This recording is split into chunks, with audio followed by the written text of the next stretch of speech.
விஜய்க்கு நாம் ஓட்டு போட்டால் விஜய் விட்டு ஆட்சி அமைப்பாரா? முடியுமா?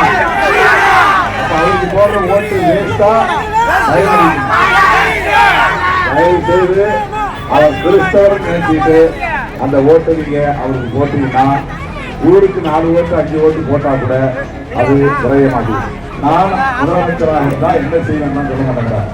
நான் திமுகவை வீழ்த்தியே தீருவேன். அதுதான் அவருடைய அரசு. தமிழ்நாடு முழுக்க அவரால் ஜெயிக்க முடியுமா? ஜெயிக்க முடியுமா? பெரம்பூரிலே ஜெயிப்பாரா? அவருக்கு சந்தேகம். திருச்சி கிழக்கில் நிற்கிறார், 2 தொகுதியில் நிற்கிறார். அவர் எலெக்ஷனை தனியாக நின்று ஜெயிச்சு ஆட்சிக்கு வர முடியாதுன்னு அவருக்கே தெரியும். அப்புறம் எதுக்கு தேர்தல் நிற்கிறார்? விஜய்க்கு நாம் ஓட்டு போட்டால் விஜய் விட்டு ஆட்சி அமைப்பாரா? முடியுமா? அவருக்கு போடுற ஓட்டு வேஸ்டா?